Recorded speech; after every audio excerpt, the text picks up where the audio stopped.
नमस्कार दोस्तों, स्वागत है आपका न्यू उत्कर्ष यूट्यूब चैनल में। आज के इस वीडियो में हम देखने वाले गांधी जी से रिलेटेड महत्वपूर्ण प्रश्नों को देखेंगे। और गांधी जी से आप देखें तो दक्षिण अफ्रीका, क्योंकि गांधी जी को हम 2 से 3 पार्ट में पूरा बताएंगे। तो इस वीडियो में हम देखेंगे कि गांधी जी का जो दक्षिण अफ्रीका की यात्रा रही है उसके बारे में थोड़ा सा आपको बताएंगे, चीज़ों को बताएंगे। फिर जब भारत आगमन होगा फिर उसके आगे की कहानी हम नेक्स्ट वीडियो में आपको बताएंगे। तो आइए देखते हैं गांधी जी का। तो गांधी जी के बारे में महत्वपूर्ण प्रश्नों का संकलन है। इधर मैंने एक मैप बना दिया भारत का और दक्षिण अफ्रीका का। तो चूंकि मैं बात कर रहा हूँ दक्षिण अफ्रीका का, तो इस वजह से मैं इन मैप के जरिए आपको बताने की कोशिश करूंगा। तो आइए देखते हैं गांधी जी। परीक्षाओं में गांधी जी से रिलेटेड सभी परीक्षाओं में प्रश्न 1 से 2 नंबर के कभी ना कभी 1-2 प्रश्न आ ही जाते हैं। और अगर जो आप हल्की से भी गलती करेंगे तो प्रश्न गलत हो भी जाते हैं। इसलिए जरूरी यही कि जो मैं चीज़ों को बता रहा हूँ आप ध्यान से सुनते जाइए और उनको नोट करते हुए जाइए। तो आइए देखते हैं। महात्मा गांधी 2 अक्टूबर 1869 से 30 जनवरी 1948, तो याद रखिएगा। और जो गांधी युग हम पढ़ते हैं वो 1919 से 1947 तक के बीच की 48 तक का जो ड्यूरेशन, उसको हम गांधी युग के नाम से जानते हैं। तो एक दार्शनिक अराजकतावादी व्यक्ति थे गांधी जी। इनकी माता जी का नाम पुतलीबाई, पिताजी का नाम करमचंद था। और जो इनके पिताजी थे वो दीवान थे राजकोट, पोरबंदर, बीकानेर, यहाँ के ये दीवान थे। पहले पोरबंदर के थे, बाद में राजकोट और बीकानेर के हो जाते। तो 3 जगहों के थे, आप याद रखिएगा। दीवान रह चुके थे राजकोट, पोरबंदर और बीकानेर, 3 जगह के, इनको याद रखिएगा। गांधी जी ने क्या, गांधी जी के जब हम जीवन को देखते हैं तो उनको अलग अलग जगहों से लोगों से क्या हुआ कि उन्होंने, कोई साहित्यिक गुरु है, कोई राजनीतिक गुरु है, तो उन्होंने अलग अलग लोगों से क्या क्या बातों को अडॉप्ट किया और लोगों से सीखा। तो उसमें देखेंगे तो साहित्यिक गुरु गांधी जी के टॉलस्टॉय थे। इनकी बुक थी kingdom of God with in you. तो इनकी पुस्तक है टॉलस्टॉय की, लियो टॉलस्टॉय। तो इनको याद रखिएगा, बुक है kingdom of God with in you. तो ये गांधी जी के साहित्यिक गुरु हैं, याद रखिएगा। राजनीतिक गुरु की बात करेंगे तो गोपाल कृष्ण गोखले हैं। जब हम आप देखेंगे तो जब गांधी जी का भारत में आगमन होता है 1915 में, तब इन्हीं के कहने पर गांधी जी भारत यात्रा पर निकलते हैं और भारत के हर एक जगहों पर ये घूमते हैं। तो इन्हीं के कहने पर ये होता है, गोपाल कृष्ण गोखले जी के कहने पर। तो याद रखिएगा।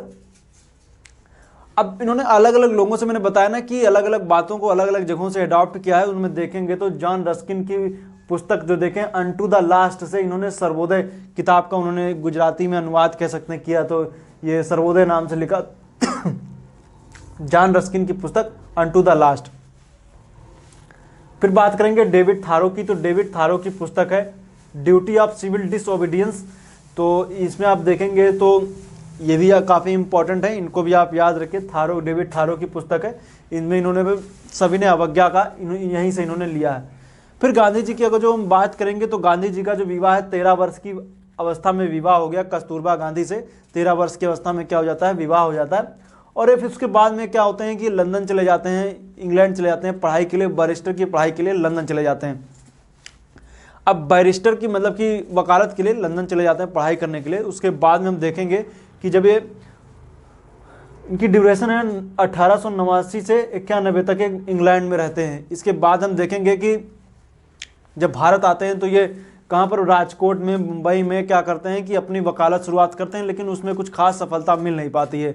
उस वकालत करने के दौरान में हम देखते हैं कि कुछ खास सफलता नहीं मिली। उसी टाइम पे हम देखेंगे समय है 1892 का। 1892 के आसपास का समय है, 1892 में, जिस समय दक्षिण अफ्रीका में दादा अब्दुल्ला हैं, एक मुस्लिम व्यापारी हैं दादा अब्दुल्ला। वो इनको कहते हैं कि आप आइए हमारे यहाँ, एक हमारे मुकदमे की पैरवी कीजिए। तो उसी के सिलसिले में ये 1893 में गांधी जी 10 वर्षों के लिए दक्षिण अफ्रीका जाते हैं दादा अब्दुल्ला के मुकदमे की पैरवी के लिए। तब पैरवी के लिए दक्षिण अफ्रीका चले गए। जब दक्षिण अफ्रीका जाते हैं तो ये डरबन से प्रिटोरिया की यात्रा कर रहे होते हैं। डरबन और प्रिटोरिया आप देखना 1893 में लिखा हुआ है, दक्षिण अफ्रीका आए हुए हैं। तो डरबन से प्रिटोरिया यात्रा के दौरान हम देखेंगे कि दक्षिण अफ्रीका आ गए। ये रहा डरबन, ये रहा प्रिटोरिया। ये दक्षिण अफ्रीका का मैप है, इसको आप ध्यान से देखिएगा। बाकी आप गूगल मैप वगैरह में भी, आप अटलस वगैरह में भी आप देख सकते हैं। तो आपको यहाँ पर दिखेगा डरबन, ये है प्रिटोरिया। तो कुछ ही फेमस शहर है दक्षिण अफ्रीका के, जैसे डरबन है, प्रिटोरिया है, न्यू इंग्लैंड है। और आप देखेंगे तो यहाँ पर आपको दिखेगा जोहान्सबर्ग वगैरह है। तो ये कुछ फेमस शहर है यहाँ के, और केप टाउन वगैरह है। तो डरबन से प्रिटोरिया के मध्य में ये फर्स्ट क्लास ट्रेन में आप देखेंगे तो डब्बे में यात्रा कर रहे होते हैं। तो चूंकि तत्समय क्या था कि कोई भी, आप कितने भी अमीर क्यों ना हो, आप फर्स्ट क्लास में यात्रा नहीं कर सकते हैं, आप टिकट चाहे ले भी लें लेकिन आप यात्रा नहीं कर सकते हैं। तो क्योंकि उसमें क्या था कि उसमें सिर्फ अंग्रेजी गोरे लोग यात्रा कर सकते थे, बाकी लोगों को यात्रा की इजाज़त नहीं थी। अब चूंकि उस दौर ही ऐसा था कि ये फर्स्ट क्लास में यात्रा टिकट लेकर के यात्रा करने के लिए जाते हैं। उस यात्रा के दौरान में हम ये देखते हैं कि डरबन से प्रिटोरिया के मध्य में एक रेलवे स्टेशन पड़ता है जिसका नाम है पीटरमरिट्सबर्ग।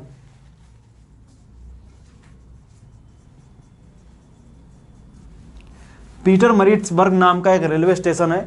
यहीं पर क्या होता है, एक अंग्रेज आता है और वो क्या करता है, इनको धक्का मार के मतलब अपनी गाड़ी, मतलब कि ट्रेन से नीचे धक्का मार के फेंक देता है। तो और पुलिस की मदद से, तो आप देखेंगे तो ये पीटरमरिट्सबर्ग है। तो यहीं पर याद रखिएगा, ये रेलवे स्टेशन डरबन से प्रिटोरिया के बीच में ये पड़ता है।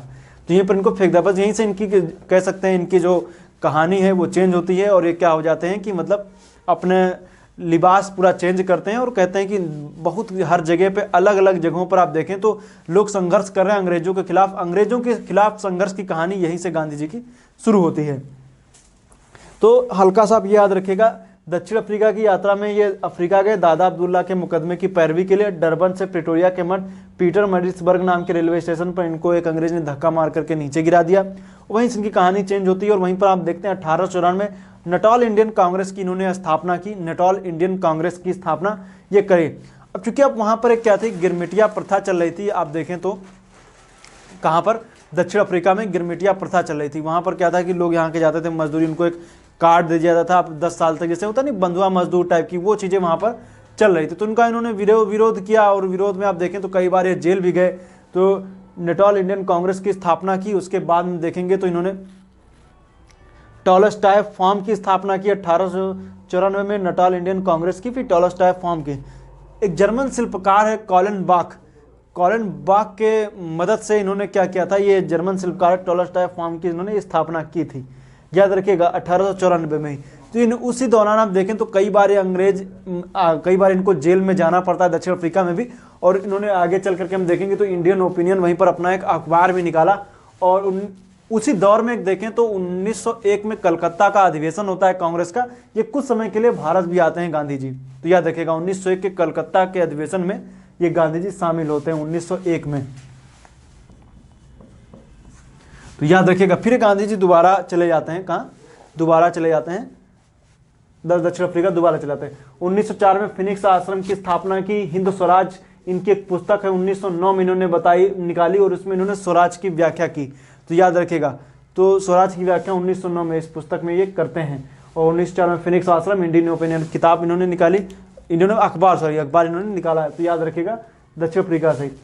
अब चूंकि उस दौर ऐसा था कि जितने भी काले कानून वगैरह हों या जितने भी चीज़ें हों, तो क्या हो रही थी कि मतलब दक्षिण अफ्रीका में गांधी जी अपने सत्याग्रहों की वजह से क्या कर रहे थे, सफल हो गए थे। कहे तो जितने काले कानून वगैरह थे सब में उनको सफलता मिल चुकी थी और लगभग वहाँ की कुप्रथाएं जो चल रही थी वो सब खत्म हो गई थी। तो इसलिए गांधी जी 1915 में भारत की यात्रा पर आते हैं।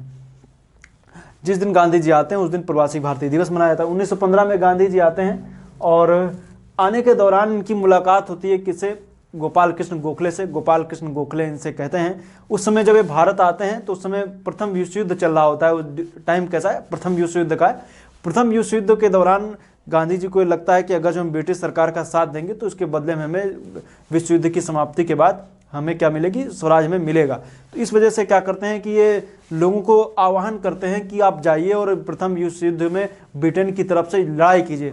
तो प्रथम विश्व युद्ध में लड़ाई करने के लिए बोलते हैं। उस दौर में भी हम देखते हैं तो वहाँ के लोगों के द्वारा इनको भर्ती करने वाला सार्जेंट की उपाधि भी गांधी जी को दी जाती है। उसी दौर में होम रूल लीग वगैरह की स्थापना हो रही थी, लेकिन गांधी जी उसमें सम्मिलित नहीं हुए। क्यों नहीं सम्मिलित हुए, क्योंकि उस समय में गांधी जी क्या थे, गांधी जी भारत की यात्रा पर थे, पूरे भारत के भ्रमण पर थे। और ट्रेन से इनको कहा गया था कि आप सिर्फ अपने कान खुले रखिए और मुंह बंद रखिए और आंखें खोली रखिए और आप देखते रहिए जो कुछ आपको दिखता है। बस आप चीज़ों को, भारत को देखिए, भारत को एक नज़रों से देखिए और उसको समझिए, फिर आगे की जो भी बातें होंगी उनको बताया जाएगा। तो चूंकि अब हम यहाँ पर आ चुके हैं, गांधी जी का भारत में आगमन हो चुका है। उसके दौर में अब हम नेक्स्ट में देखेंगे गांधी जी को जब चंपारण सत्याग्रह होगा, खेड़ा सत्याग्रह होगा और अहमदाबाद में मिल में मजदूरों का हड़ताल हो, भूख हड़ताल हो, उसके बाद हम सविनय अवज्ञा आंदोलन, इन सब बातों को हम देखेंगे। तो ये वीडियो काफ़ी इंपॉर्टेंट था। इसके बाद हम गांधी जी की किताबें वगैरह, गांधी जी का जो दर्शन है, गांधी जी की जो बातें हैं, उनको मैं एक सेपरेट वीडियो में लेकर के आऊँगा। काफ़ी इंपॉर्टेंट वीडियो होने वाली, नेक्स्ट वीडियो में हम बात करेंगे सविनय अवज्ञा आंदोलन की, तो सॉरी असहयोग आंदोलन की बात करेंगे। तो असहयोग आंदोलन की बात नेक्स्ट वीडियो में होगी, मिलेंगे नेक्स्ट वीडियो में। तब तक के लिए आपका बहुत बहुत धन्यवाद।